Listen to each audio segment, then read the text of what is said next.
안녕하세요, 타월드입니다. 오늘도 파이 소식, 마이그레이션 상황부터 살펴보도록 하겠습니다. 익스플로 파이 기준으로 현재 총 계정 수는 1005만 개를 넘어가고 있고 토탈 파이오니어 수는 1003만 개를 넘어가고 있습니다. 그리고 일일 차트를 보시는 것처럼 마이그레이션 속도는 상당히 느리게 지금 진행이 되고 있고요. 그리고 평균 마이그레이션 양을 보면요, 최근에 평균 값에서 조금 상승한 수치를 보여주고 있습니다. 라곰량 포함해서 지갑당 약 530파이 정도로 마이그레이션이 진행이 되고 있다, 이렇게 볼 수 있겠고요. 그 이후로는 현재 5000파이 이상의 마이그레이션 되는 지금 지갑들의 비중이 조금 더 늘어난 상태로 지금 진행이 되고 있다, 이렇게 말씀드릴 수 있겠습니다. 그리고 최근 마이그레이션 양이 증가하면서 이 유통량 변화도 한번 살펴볼 필요가 있겠습니다. 파이 커뮤니티에서 채굴로 할당되는 총량은 650억 개입니다. 이게 맥시멈이고요. 그리고 이 중 채굴을 해왔던 계정들이 KYC를 통과하고 마이그레이션 받기까지 이 양을 지금 합계를 내보면요, 약 60억 개에 도달을 하고 있습니다. 그리고 이 중에서 락업된 물량을 제외하고 또 클레임되지 않은 물량을 제외하고요, 사용 가능한 수량 기준으로 보면 약 10억 개 코인이 지갑에서 움직일 수 있는 것으로 나와 있습니다. 그리고 현재까지 폐쇄형 기간 동안 분배된 이 코인의 비율을 잠시 살펴보면요, 총 1000만 명의 파이오니어들에게 약 60억 개의 코인이 마이그레이션이 된 것이기 때문에 1인당 약 600개씩의 파이 코인이 분배가 되었다, 이렇게 간단하게 평균 값을 내볼 수 있겠습니다. 물론 이 60억 개의 코인은요, 분실된 파이 코인도 존재하겠고 활성화가 되지 않은 파이 코인도 존재하겠지만 또 그만큼 움직이지 않는 유저들도 존재한다는 뜻이기 때문에 그냥 총 마이그레이션 양과 총 유저 수를 나눈 심플한 값이라고 보시면 되겠습니다. 그래서 현재는 1인당 600개씩 파이코인이 지금 분배가 되고 있다, 이렇게 말씀을 드릴 수는 있겠지만 또 여기서 평균의 함정에 또 심하게 빠져서는 안 되겠습니다.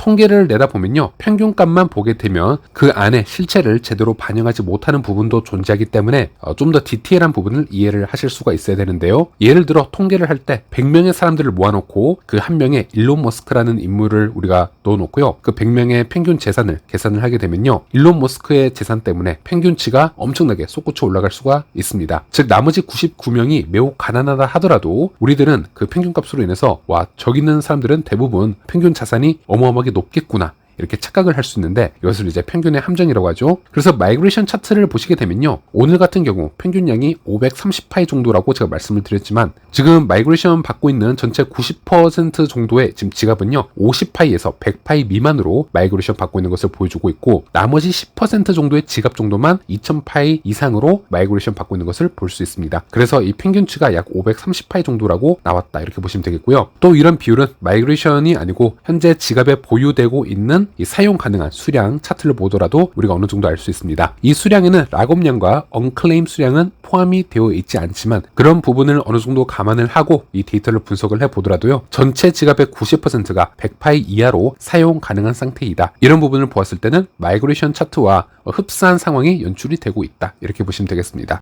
그래서 우리가 이렇게 흔히 상위 20%가 전체 부의 80%를 소유하는 현상을 파레토 법칙이라고 부르기도 하는데요. 파이 생태계 또한 이 자유시장을 기반으로 운영이 되고 있기 때문에 또 개인이 노력한 만큼 파이를 많이 획득할 수 있도록 또 보장을 해주고 있습니다. 따라서 파이 생태계에서도 이렇게 자연스럽게 파레토 법칙이 적용되고 있다, 그렇게 설명을 해드릴 수 있겠습니다.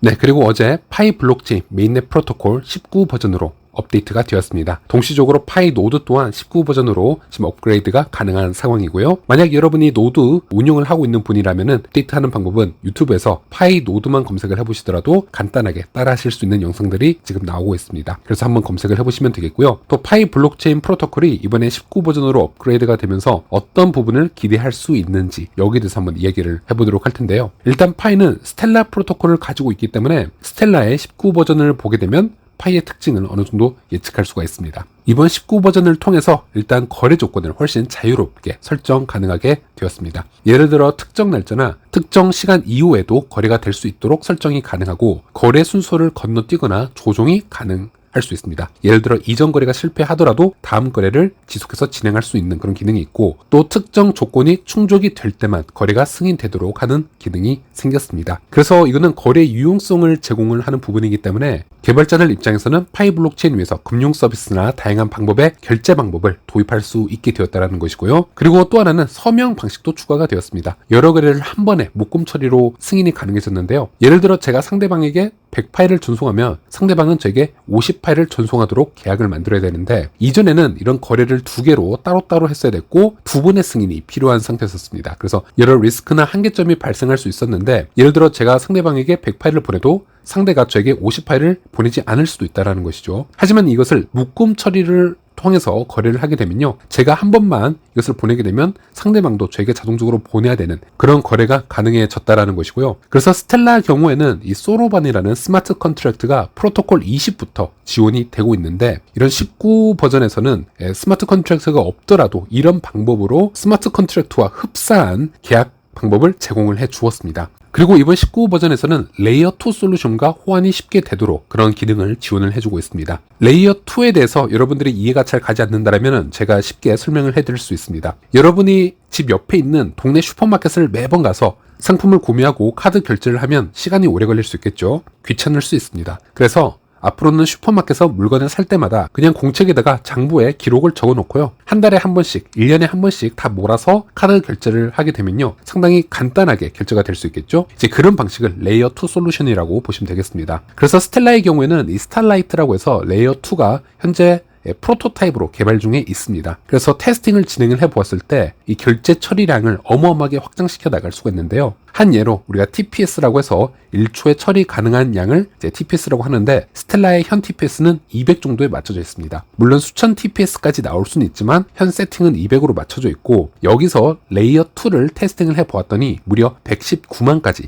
상승한 것을 볼 수 있었습니다. 그래서 프로토콜 19로 인해서 이 처리량과 거래 수수료 모든 것을 개선할 수 있는 부분들이 지금 마련이 된 것인데요. 물론 이 레이어 2는 스텔라에서도 아직 정식 사용 중은 아닙니다. 말씀드렸다시피 지금 프로토타입 단계에 있고, 그래서 파이 또한 19 버전으로 업데이트를 하게 되면서 지금 스텔라가 보여준 이런 레이어 2 솔루션으로 바로 옮겨간다, 이렇게 말씀드릴 수는 없습니다. 하지만 파이도 그런 식으로 발전 가능성이 있다, 이제 잠재력이 생겼다, 이 정도로 해석을 해주시면 될 것 같습니다.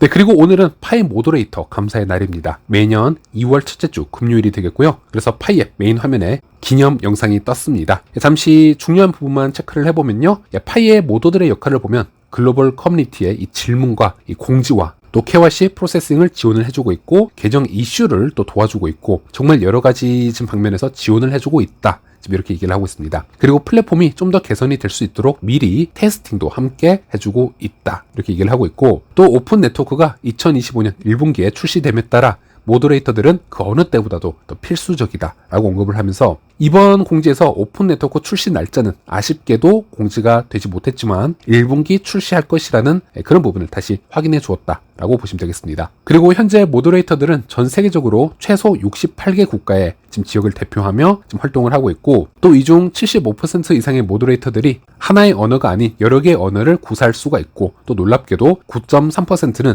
4개 이상의 언어를 구사할 수도 있다, 이렇게 얘기를 하고 있습니다. 또 평균적으로 모더레이터들은 각각 1.74개의 채팅방을 관리를 하고 있고, 또 여기서 메가 모더레이터들은 모든 채팅방을 감독하고 있다. 그리고 현재까지 모더레이터 기념일을 맞이해서 약 60만 개의 메시지가 전달이 되었고, 그래서 이 수많은 메시지 중에서도 대표적으로 몇 개가 선정이 되어서 영상을 통해서 공유가 된 것을 확인할 수 있었습니다. 네, 우리가 지금 사용하고 있는 이 파이 채팅방에 한번 들어가 보시면요, 보상 없이 순수한 열정으로만 이 대형 커뮤니티를 지원을 하며 이 수많은 질문과 컴플레인에 지금 답변을 해주는 일이 결코 쉬운 일이 아닌 것을 알 수 있습니다. 그만큼 지금 모더님들이 지금 큰 수고를 하고 있으시다라는 것이고요. 그래서 이번 기회를 빌려서 대형 커뮤니티를 위해서 헌신해 주시고 있는 이 모더레이터 분들에게 깊은 감사의 마음을 전하고자 합니다. 네, 그리고 마지막 소식으로는요, 이 스텔라 소식 잠시 살펴보도록 하겠습니다. 현재 이 RWA 시장에서 가장 핫한 프로젝트가 바로 온도 파이낸스라고 할 수 있겠습니다. 이 온도 파이낸스는 블랙락과 파트너십을 맺기도 하고요, 이 트럼프 일가가 운영하고 있는 이 월드 리버티 파이낸셜에서도 이 온도를 포트폴리오에 놓고 있고 지금 투자를 진행하고 있습니다. 또 참고로 이 블랙락 CEO 레리 핑크가 이 RWA 시장이 미래 주요 산업 중 하나가 될 것임을 여러 번 언급을 해왔기 때문에 현재 RWA 관련된 블록체인들, 특히 온도 파이낸스가 이 시장에서 여러 주목을 받고 있다는 것은 팩트라고 보시면 되겠는데요. 이번에 온도가 이번에 스텔라와의 협업을 발표를 하게 되었습니다. 이 파트너십 내용을 잠시 해석을 해드리자면요, 온도가 이자 지급형 스테이블 코인인 USDY를 스텔라 블록체인에 도입할 예정이고요, 이를 통해서 토큰화된 미국 국채 기반의 수익 자산을 이 스텔라를 통해서 더 쉽게 접근할 수 있도록 할 예정이다 라고 하고 있습니다. 특히 스텔라는 전 세계적으로 40만 곳이 넘는 온앤오프 램프 시장을 갖춘 블록체인이다, 이렇게 설명을 하고 있습니다. 그래서 온앤오프 램프 시장이라는 것은 현금과 암호화폐의 장벽을 무너뜨리고 쉽게 서로 교환이 될 수 있는 그런 인프라를 얘기를 하는 것이죠. 그래서 온도는 이번에 스텔라와의 협업을 함으로써 RWA 관련 성장을 촉진할 계획이다, 이렇게 발표를 했다라고 보시면 되겠고요. 그래서 현재 스텔라의 입지를 한번 체킹할 수 있는 제가 이미지를 가져와 보았습니다. 현재까지 스텔라는 마스터카드, 비자, 이 스트라이프와 협업을 맺은 상태입니다. 특히나 이 스트라이프를 보게 되면요, 일론 머스크와 피터 틸이 연관이 되어 있고요. 또 투자 기관으로는 앤드리슨 호로위츠 그리고 골드만삭스가 들어있고, 관련 기업으로는 구글, 마이크로소프트 등 여러 곳과 연관이 되어 있습니다. 그리고 현재 이미지에는 나와 있지 않지만 이 스텔라의 고문으로는 오픈 AI CEO 샘 알트만이 들어있기도 합니다. 그리고 이 스텔라는 UN 난민기구 머니그램과 파트너십을 맺어서 우크라이나 난민들을 돕는 데 앞장을 서왔고요. 그 유틸리티와 효용성을 인정을 받아서 이번에 전 세계 180개국과 연결된 UN 개발기구와 파트너십을 맺었습니다. 그리고 RWA 시장으로 옮겨가면 프랭클린 템플턴 위스덤 트리와 파트너십을 맺어서 이 펀드를 토큰화시켜서 현재 스텔라 블록체인 위에서 운용을 하고 있고요. 또 이번에 핫한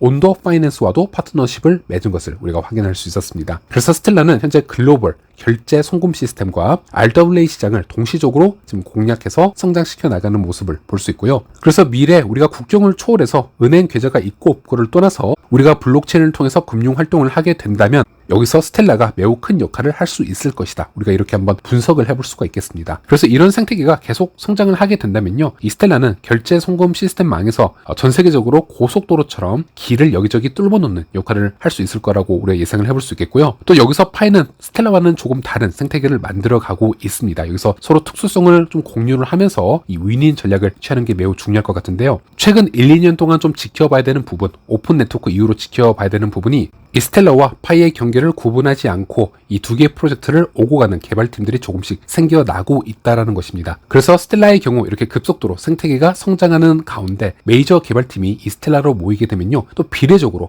파이 쪽으로도 그 인프라가 점차적으로 유입이 되는 그런 상황이 연출이 될 수 있다, 이렇게 우리가 예상을 해볼 수 있겠고, 지금 파이의 경우에는 우리가 지금 필요한 것이 이 초반 생태계에서 좀 신뢰할 수 있는 여러 금융 관련 디앱들, 이런 것들이 좀 많이 부족한 상태인데요. 이런 디앱들이 초반에 좀 빠르게 유입이 되어주는 게 우리 파이 생태계에 매우 중요할 수 있겠습니다. 그래서 그런 부분을 생각을 해봤을 때는 지금 스텔라에 수많은 개발자가 몰린다, 생태계 인프라가 지금 성장하고 있다, 이런 부분은 파이도 초반에 성장 부스팅을 얻는데 어느 정도 이득을 얻을 수 있지 않을까, 이렇게 긍정적으로 우리가 해석을 해볼 수도 있겠습니다. 네, 오늘 영상은 여기까지입니다. 다음 영상에서 다시 찾아뵙도록 하겠습니다. 시청해주셔서 감사합니다.